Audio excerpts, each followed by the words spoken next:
여러분은 선거철이나 정치 뉴스가 쏟아지는 시기에 이상하게 쇼핑을 더 많이 하게 된 경험이 있으신가요? 분명 꼭 필요한 물건도 아닌데 장바구니에 이것저것 담게 되고 갑자기 집안 가전제품을 바꾸고 싶어지거나 큰 소비를 계획하게 되는 경우가 있습니다. 대부분의 사람들은 이것을 단순한 스트레스 해소나 충동 구매라고 생각합니다. 하지만 놀랍게도 그 이면에는 수만 년 동안 인간과 함께 진화해온 생존 본능이 숨어 있을 수 있습니다. 정치적 불확실성이 커질 때 우리 뇌는 단순히 뉴스를 보는 것이 아닙니다. 국가의 미래, 경제 상황, 사회 질서에 대한 불안을 생존 위협으로 해석할 수 있습니다. 그 순간 스트레스 호르몬인 코르티솔이 분비되고 우리의 판단은 장기적인 재정 계획보다 즉각적인 안정감과 통제감을 추구하는 방향으로 바뀌기 시작합니다. 결국 우리는 미래를 대비한다고 생각하면서도 실제로는 불안을 달래기 위해 소비를 선택하게 되는 것입니다. 오늘 영상에서는 정치적 불안이 어떻게 우리의 뇌를 자극하고 왜 위기의 시대일수록 소비가 늘어나는지, 그리고 이러한 생물학적 함정에서 벗어나 재정적 안정성을 지키는 방법까지 함께 알아보겠습니다. 끝까지 시청하신다면 자신의 소비 습관을 완전히 다른 시각으로 바라보게 될지도 모릅니다. 정치적 불확실성이 높은 시기에 우리가 과소비하는 생물학적 이유. 일부 뉴스가 불안해질수록 쇼핑이 늘어나는 이유. 최근 선거 뉴스가 계속 나오는데 이상하게 소비가 늘고 있다. 생각해보면 이상한 일이다. 국가 경제가 불안하다는 뉴스가 쏟아지고 미래 전망이 어둡다는 이야기가 들릴수록 돈을 아껴야 할 것 같은데 오히려 쇼핑이 늘어난다. 온라인 쇼핑몰을 더 자주 들여다보게 되고 필요하지도 않은 물건을 장바구니에 담는다. 심지어 평소에는 관심도 없던 고가의 가전제품이나 가구, 자동차까지 눈에 들어오기 시작한다. 많은 사람들은 이러한 현상을 단순한 스트레스 해소나 충동구매 문제로 생각한다. 요즘 너무 스트레스를 받아서 그래. 혹은 내가 의지력이 약해졌나 보다 라고 생각한다. 하지만 현대 신경과학과 진화심리학은 조금 다른 설명을 제시한다.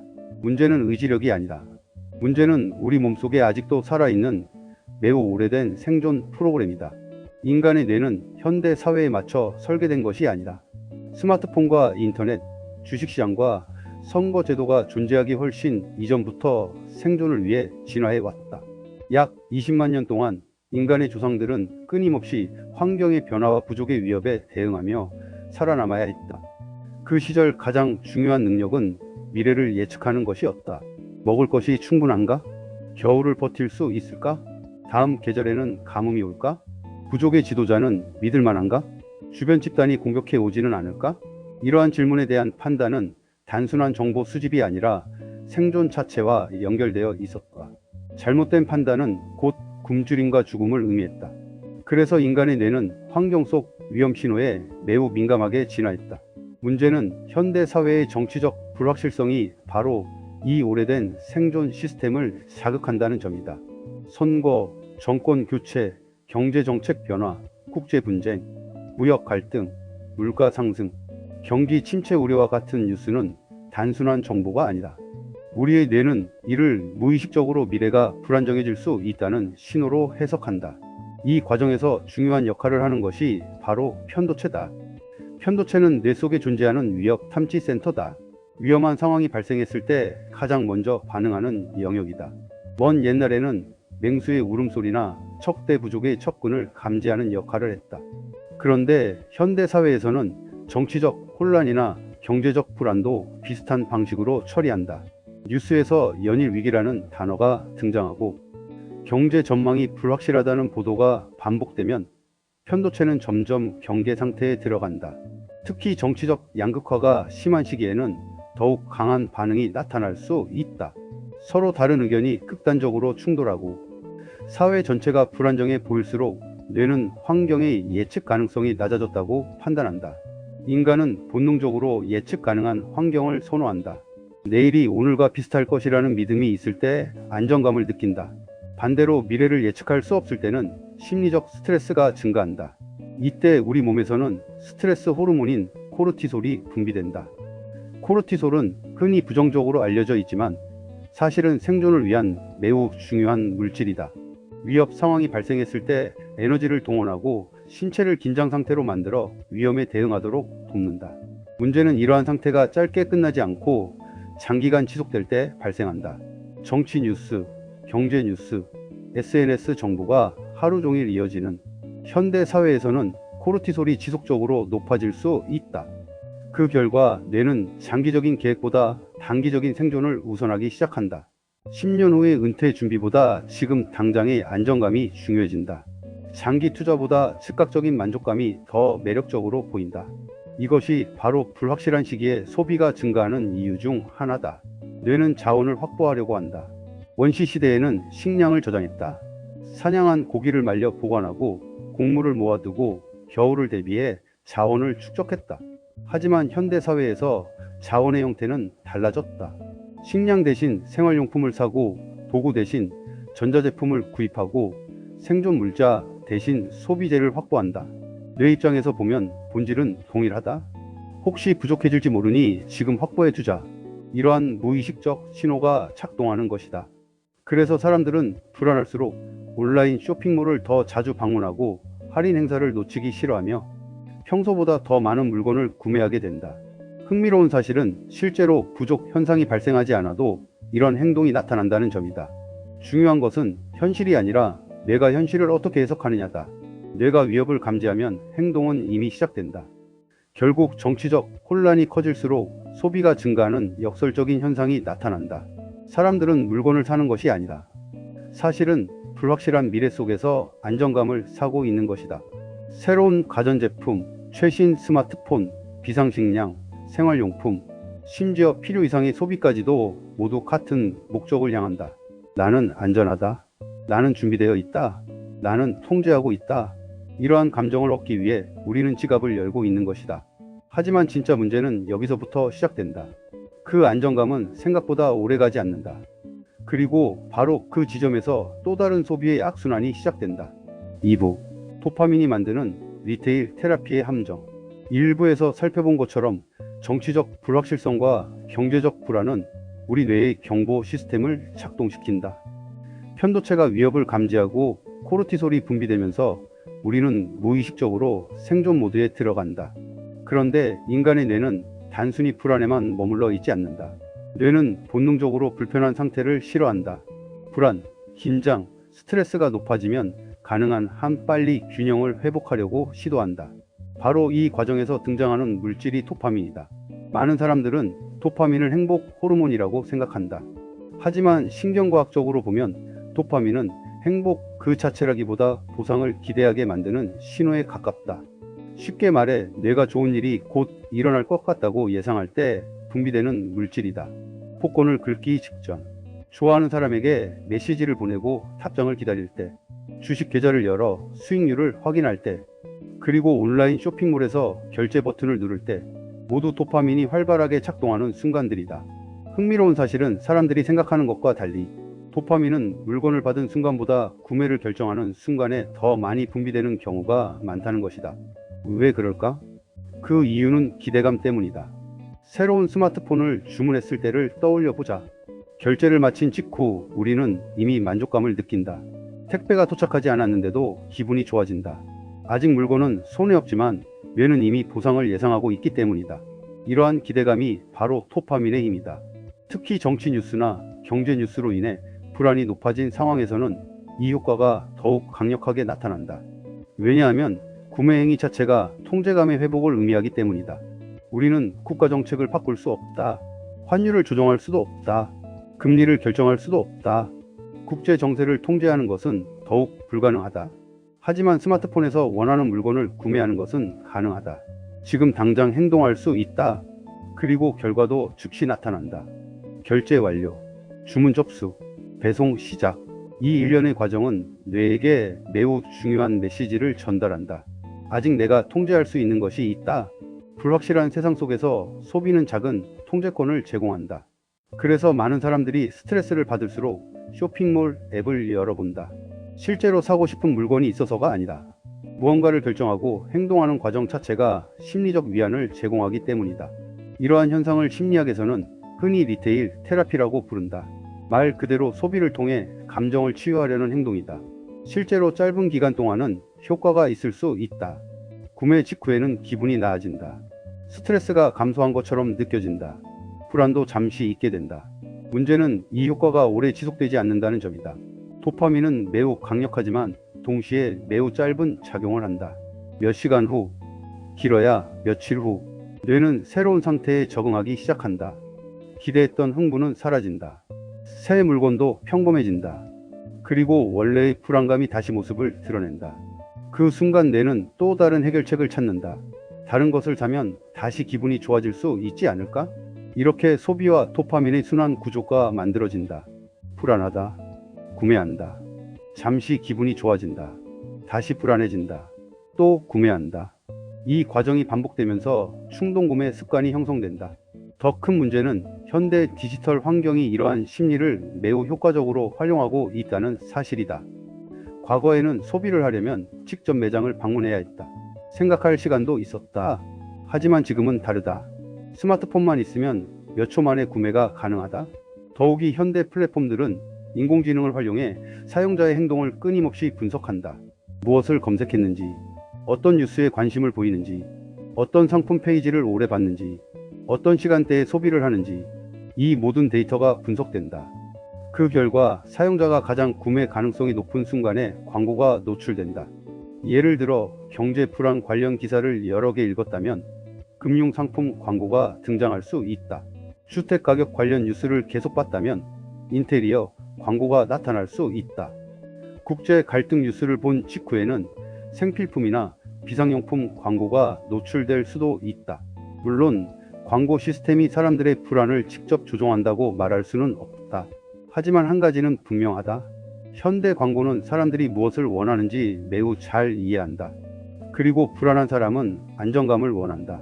광고는 바로 그 지점을 파고든다. 새로운 가전제품, 더 큰 자동차, 더 좋은 침대, 더 넓은 집, 더 안전한 투자 상품. 광고가 전달하는 메시지는 조금씩 달라도 본질은 같다. 이것을 가지면 삶이 더 좋아질 것이다. 이것을 소유하면 더 안전해질 것이다. 이것을 구매하면 미래가 더 안정될 것이다. 이러한 메시지는 불확실성에 지친 뇌에게 매우 매력적으로 들린다. 하지만 여기에는 중요한 착각이 숨어 있다. 실제 안정감과 소비가 주는 안정감은 서로 다르다. 소비가 주는 안정감은 감정이다. 일시적인 심리적 위안이다. 반면 진짜 안전은 재정적 여유에서 나온다. 충분한 비상자금, 안정적인 현금 흐름, 합리적인 소비 습관, 장기적인 투자 계획, 건강한 인간관계, 스트레스를 관리하는 능력, 이러한 요소들이 진정한 안정성을 만든다. 문제는 불안할수록 사람들은 종종 이 둘을 혼동한다는 것이다. 안정감을 얻기 위해 소비를 하지만 지나친 소비는 오히려 미래의 재정 안정성을 약화시킨다. 결국 불안을 줄이기 위해 시작한 행동이 장기적으로 더 큰 불안을 만드는 역설이 발생하는 것이다. 그리고 바로 여기서 인간의 오래된 생존 본능과 현대 소비 사회가 만나게 된다. 다음 3부에서는 왜 인간이 정치적 혼란과 사회적 불안 속에서 물건을 모으고 저장하려는 본능을 가지게 되었는지, 그리고 왜 위기의 시대마다 사재기와 고가 소비가 증가하는지 더욱 깊이 살펴보겠다. 3부. 왜 사람들은 불안할수록 비축하려 하는가? 지금까지 우리는 정치적 불안이 편도체를 자극하고 코르티솔과 도파민이 소비 행동에 어떤 영향을 미치는지 살펴보았다. 그렇다면 또 하나의 중요한 질문이 남는다. 왜 인간은 불안할수록 무언가를 모으고 저장하려고 하는 것일까? 왜 위기가 닥칠 때마다 사람들은 평소보다 더 많은 물건을 사들이고 필요 이상의 자원을 확보하려 하는 것일까? 그 답은 인간의 진화 역사 속에 숨어 있다. 역사를 돌아보면 인간은 위기 상황이 발생할 때마다 반복적으로 저장 행동을 보였다. 전쟁이 일어났을 때, 기근이 찾아왔을 때, 전염병이 확산되었을 때, 경제공황이 발생했을 때, 사람들은 예외 없이 식량과 생필품을 모으기 시작했다. 언뜻 보면 이러한 행동은 비합리적으로 보일 수 있다. 실제로 필요 이상으로 물건을 구매하는 경우도 많다. 하지만 진화적 관점에서 보면 이는 매우 합리적인 전략이었다. 수천 년 동안 인간은 풍요로운 환경보다 부족한 환경에서 더 많은 시간을 보냈다. 먹을 것이 항상 충분했던 것이 아니라 가뭄이 들기도 했고 겨울이 길어지기도 했으며 사냥에 실패하는 날도 많았다. 그러한 환경에서 살아남은 사람들은 공통된 특징을 가지고 있었다. 바로 자원을 확보하는데 능숙했다는 것이다. 식량을 저장할 줄 아는 사람, 연료를 비축하는 사람, 도구를 모아두는 사람. 이들은 예상치 못한 위기가 닥쳤을 때 생존 확률이 높았다. 반면 오늘만 생각하며 살던 사람들은 환경 변화에 취약했다. 그 결과 인간의 뇌는 수만 년에 걸쳐 특정한 생존 알고리즘을 발달시켰다. 위협이 감지되면 자원을 모아라. 이 명령은 지금도 우리 안에 남아있다. 그래서 현대인 역시 불안을 느끼면 자동으로 저장 모드에 들어간다. 문제는 오늘날의 위협이 과거와 다르다는 점이다. 과거에는 실제 식량 부족이 문제였다. 하지만 현대 사회에서는 대부분의 경우 물건 자체가 부족한 것이 아니다. 오히려 정보가 넘쳐난다. 뉴스가 넘쳐난다. 예측과 전망이 넘쳐난다. 그럼에도 불구하고 인간의 뇌는 여전히 같은 방식으로 반응한다. 정치적 불안정도 마찬가지다. 선거 결과가 불확실할 때, 사회적 갈등이 심화될 때, 경제 전망이 어두워질 때, 사람들은 단순히 정치 뉴스를 보는 것이 아니다. 무의식적으로 사회 전체의 안정성을 평가하기 시작한다. 앞으로 세상이 어떻게 될까? 내 일자리는 괜찮을까? 물가는 더 오르는 건 아닐까? 내 자산은 안전할까? 이러한 질문들이 반복되면 뇌는 환경의 예측 가능성이 낮아졌다고 판단한다. 그리고 예측할 수 없는 환경은 생존 관점에서 위험한 환경으로 해석된다. 이때 인간은 자연스럽게 자원을 확보하려고 한다. 그래서 식료품 비축이 늘어난다. 생활용품 구매가 증가한다. 필요 이상의 소비가 나타난다. 심지어 아직 발생하지도 않은 부족 사태를 대비해 물건을 사 모으기도 한다. 흥미로운 점은 현대 사회에서 이러한 저장 본능이 훨씬 복잡한 형태로 나타난다는 것이다. 과거에는 곡물과 식량을 저장했다. 하지만 오늘날에는 돈과 소비재가 그 역할을 대신한다. 그래서 사람들은 불안할수록 더 큰 소비를 고려하기 시작한다. 집 리모델링, 대형 가전 구매, 고급 가구 구입, SUV 차량 구매, 토지 투자, 별장 구입. 겉으로 보면 이러한 소비는 단순한 사치처럼 보인다. 하지만 심리학적으로는 조금 다른 의미를 가진다. 이러한 소비는 일종의 심리적 앵커, 즉 심리적 닷 역할을 한다. 배가 폭풍우를 만났을 때 닷을 내리는 것처럼 사람들은 불확실한 환경 속에서 자신을 고정시켜줄 무언가를 찾는다. 그리고 때로는 그 역할을 물건이 대신한다. 새로운 집은 안정감을 상징한다. 새로운 자동차는 통제력을 상징한다. 대형 가전은 풍요로움을 상징한다. 즉, 사람들은 물건을 사는 것이 아니라 무의식적으로 이런 메시지를 자신에게 전달하고 있는 것이다. 내 삶은 괜찮다. 나는 준비되어 있다. 나는 안전하다. 특히 집에 대한 투자가 증가하는 이유도 여기에 있다. 인간은 본능적으로 안전한 영역을 확보하려는 성향을 가지고 있다. 동물들이 자신의 영역을 방어하듯 인간 역시 심리적 영역을 중요하게 생각한다. 과거에는 동굴과 거주지가 생존의 중심이었다. 비가 오면 피할 수 있는 장소, 적의 공격으로부터 보호받을 수 있는 장소, 식량을 보관할 수 있는 장소, 그곳이 곧 생존이었다. 오늘날에는 그 역할을 집이 담당한다. 그래서 정치적 긴장이 높아질수록 사람들은 자신의 생활 공간에 더 많은 관심을 갖는다. 인테리어를 바꾸고 싶어진다. 집을 더 안전하게 만들고 싶어진다. 보안 시스템을 설치한다. 비상식량을 준비한다. 캠핑 장비나 발전기 같은 생존용품에 관심을 갖기도 한다. 자급자족 관련 상품이 인기를 얻는 것도 같은 이유다. 모두가 무의식적으로 안전한 영토를 구축하려는 행동인 것이다. 문제는 여기서부터 시작된다. 뇌가 느끼는 안정감과 실제 안정감은 다를 수 있다. 새로운 가전제품을 구입하면 기분은 좋아질 수 있다. 집을 리모델링하면 만족감도 생길 수 있다. 고급 자동차를 구매하면 성공한 느낌을 받을 수도 있다. 하지만 이것이 반드시 경제적 안정성을 의미하는 것은 아니다. 오히려 반대일 수도 있다. 불안 때문에 과도하게 소비한 돈은 결국 미래의 재정 여유를 줄인다. 비상자금은 감소한다. 저축은 줄어든다. 투자 자금도 줄어든다. 그리고 예상치 못한 위기가 실제로 찾아왔을 때 대응 능력은 오히려 약해질 수 있다. 즉, 안전을 확보하려던 행동이 장기적으로는 안전을 훼손하는 결과를 만들 수 있는 것이다. 이것이 현대 소비사회가 가진 가장 큰 역설 중 하나다.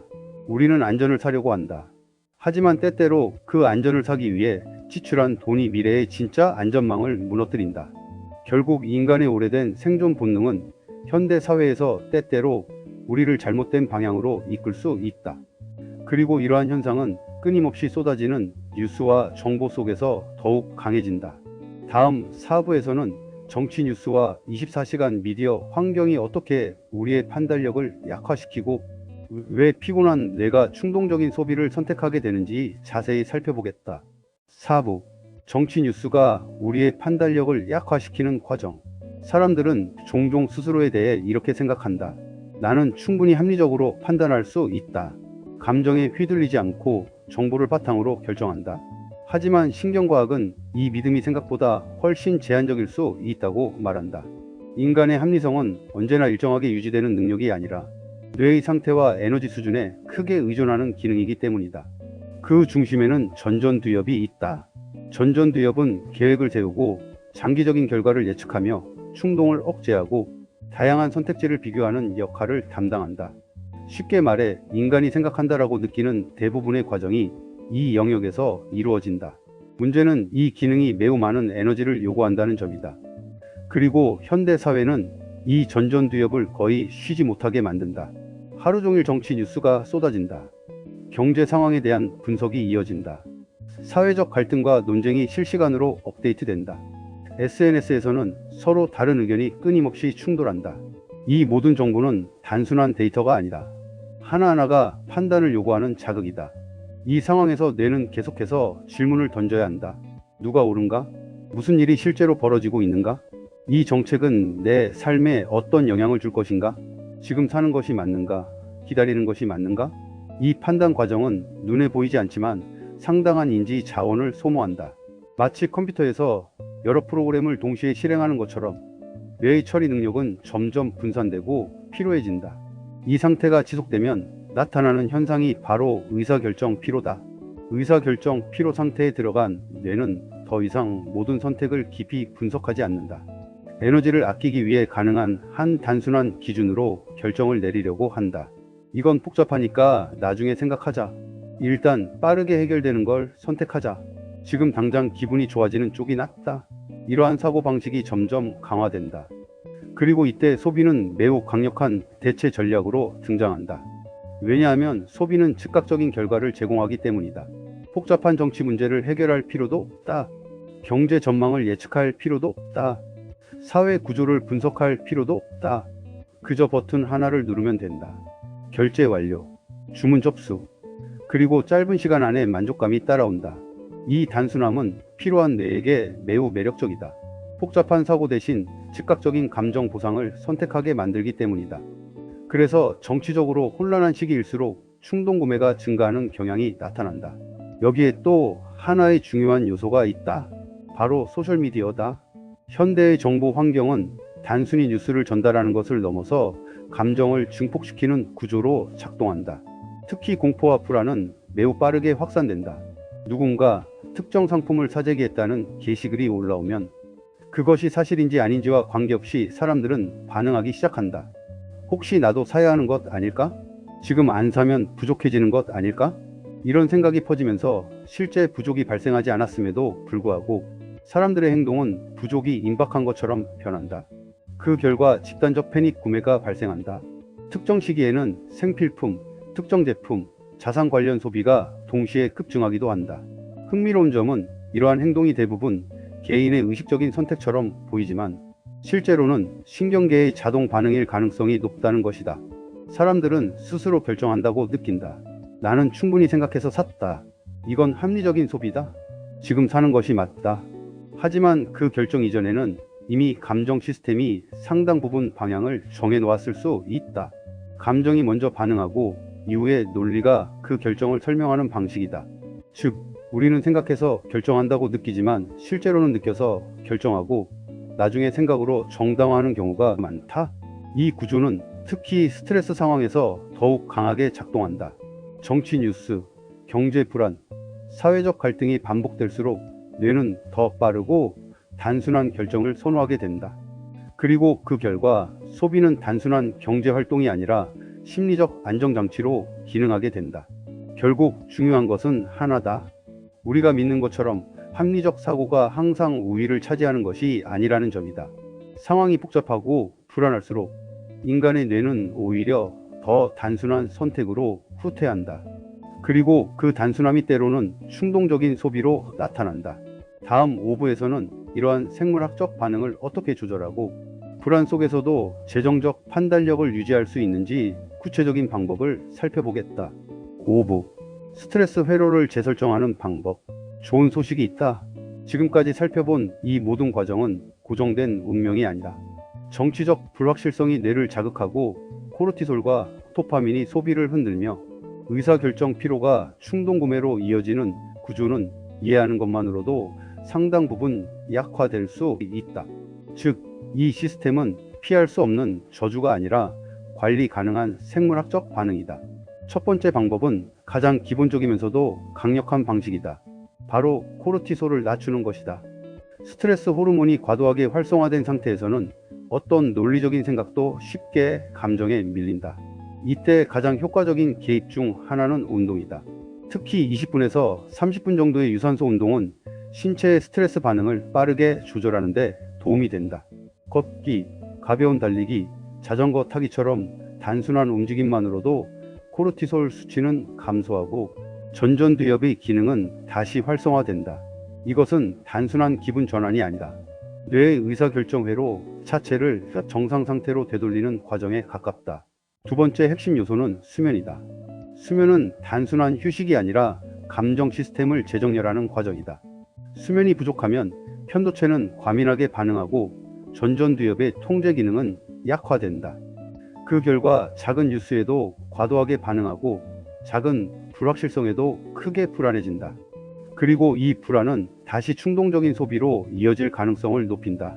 반대로 충분한 수면을 확보하면 감정 반응은 안정되고 충동적인 선택의 빈도는 눈에 띄게 줄어든다. 세 번째 방법은 구매 행동과 감정 사이에 시간을 끼워 넣는 것이다. 이를 흔히 냉각 기간이라고 부를 수 있다. 24시간 규칙, 48시간 규칙, 혹은 72시간 규칙, 형식은 중요하지 않다. 핵심은 하나다. 지금 느끼는 감정 상태로 결정을 내리지 않는 것이다. 충동적인 구매 욕구는 대부분 시간이 지나면 자연스럽게 약해진다. 처음에는 강하게 느껴지던 필요성이 하루만 지나도 희미해지는 경우가 많다. 이는 뇌가 문제가 해결된 것이 아니라 단순히 감정 파도가 지나간 것이다.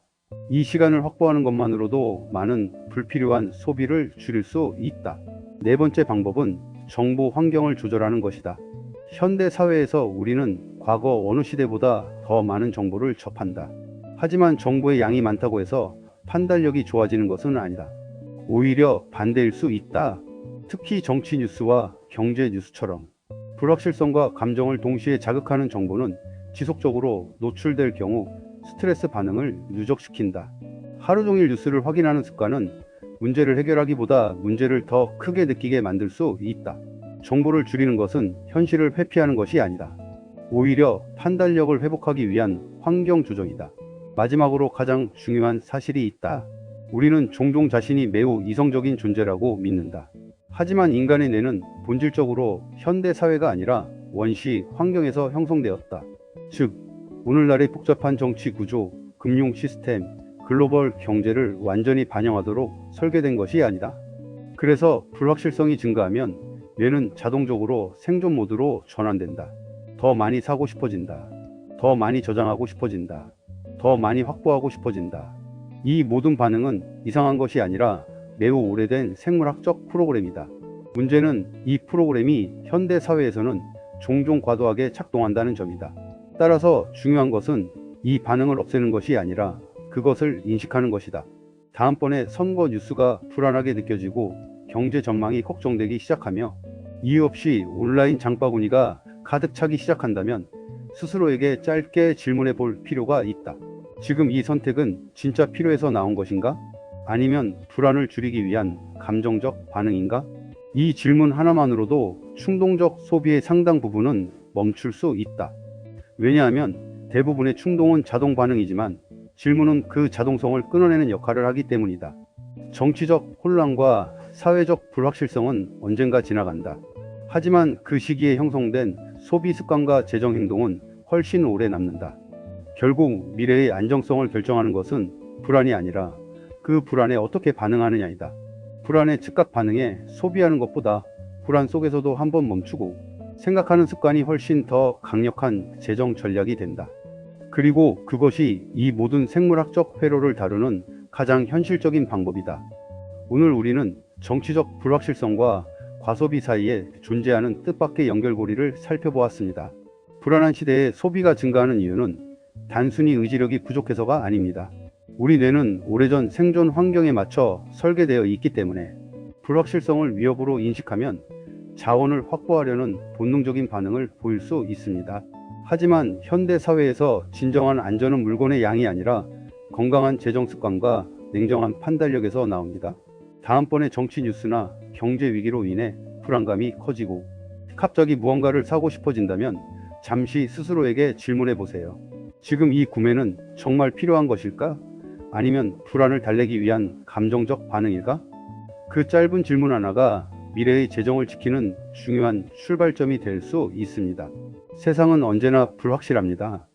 그러나 불확실성 속에서도 자신의 감정을 이해하고 현명한 선택을 할 수 있는 사람은 흔들리지 않습니다. 오늘 영상이 도움이 되셨다면 좋아요와 구독, 알림 설정 부탁드립니다. 여러분은 정치 뉴스나 사회적 불안이 커질 때 소비 습관에 어떤 변화가 나타나시나요? 여러분의 경험과 생각을 댓글로 남겨주세요. 시청해 주셔서 감사합니다. 다음 영상에서 뵙겠습니다.